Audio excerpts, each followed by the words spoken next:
Papers की जमा कराने की स्टोरी है कि मैं वाहिद बीबी होंगी जो बाहर निकल के पीटीआई ज्वाइन करूंगी। ये मुझे कहते हैं रिजाइन कर दो पीटीआई से। मैं ये बता रही हूँ कि जब मैं बाहर आऊंगी तो ज्वाइन करूंगी। यास्मीन राशिद साहिबा की तरफ से ये बताया गया कि हमने फैसला किया है सनम जो है वो पीटीआई की तरफ से इलेक्शन लड़ेगी मरियम के अगेंस्ट, जिन्होंने हुकूमत में रहते हुए बेनिफिट्स लिए और जब बुरा वक्त आया भाग गए। नजरबंद भी किया हुआ है और वो जुडिशल भी है। मैंने डेढ़ साल से ही फैसला कर लिया कि मैंने पीटीआई ज्वाइन कर ली है। मरियम 100 PP 150 जो 119 के नीचे है वहाँ से इलेक्शन लड़ रही हैं। खान साहब ने ये ऑर्डर किया है कि सनम हर उस सीट पे पेपर दाखिल करवाएगी जहाँ पे शरीफ फैमिली पेपर दाखिल कराएगी।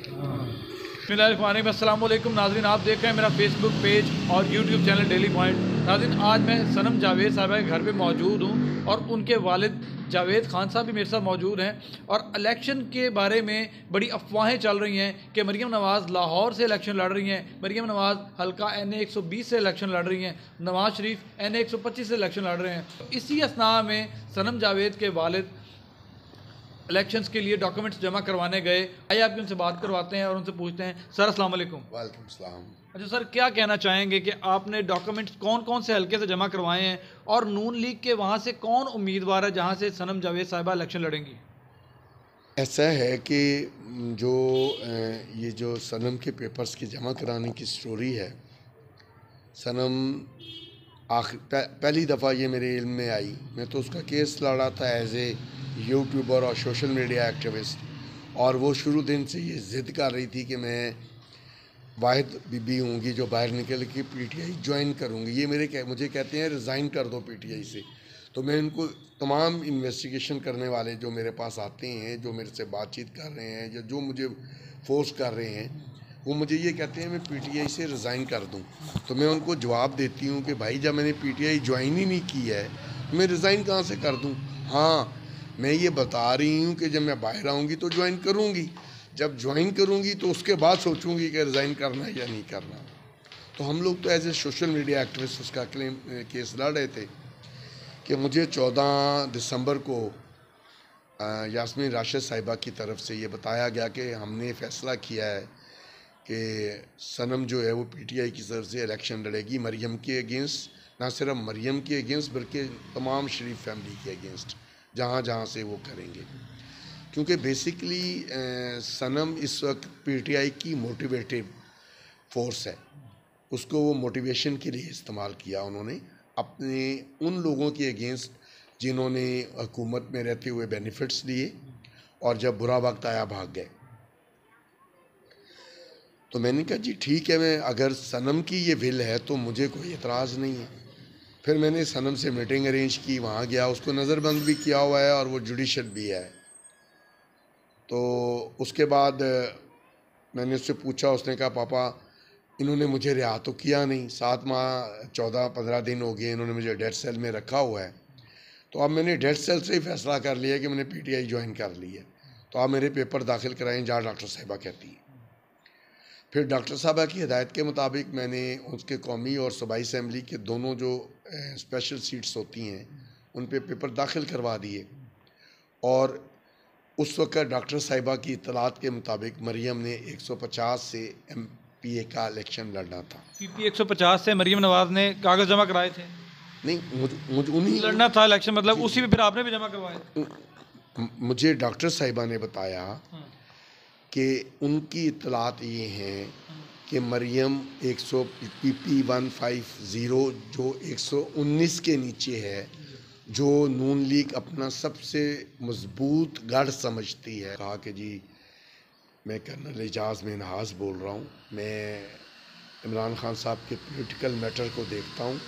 तो मुझे खान साहब ने ये ऑर्डर किया है कि आप उनके सनम के घर वालों को ये कहें कि सनम हर उस सीट पे पेपर दाखिल कराएगी जहाँ पे शरीफ फैमिली पेपर दाखिल कराएगी। मैंने कहा ठीक है। फिर मैं इमीडिएटली ATC गया क्योंकि डॉक्टर साहिबा की डेट थी।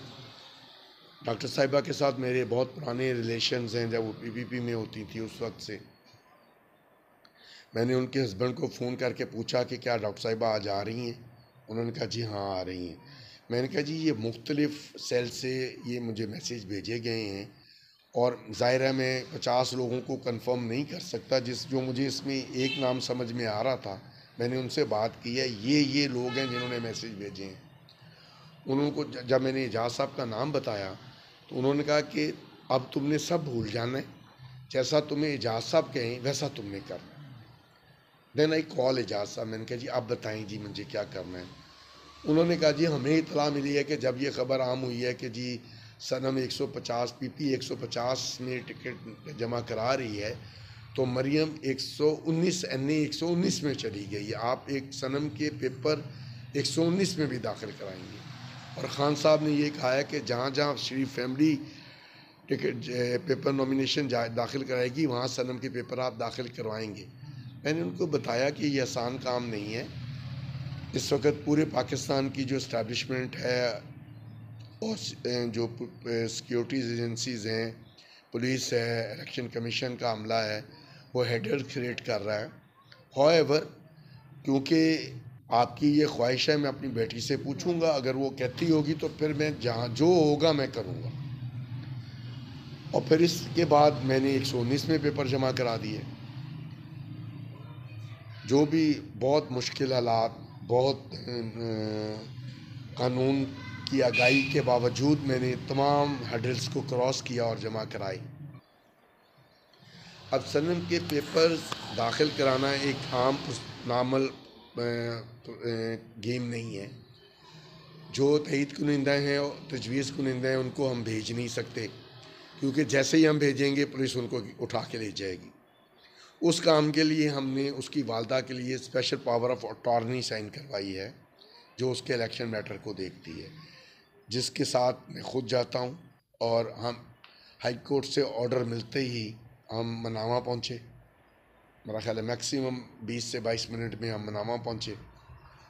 हम 5 बजने में 8 या 9 मिनट पे थे जब हम मनामा पोलिंग स्टेशन के अंदर उसका जो RO ऑफिस है उसमें दाखिल हो गए।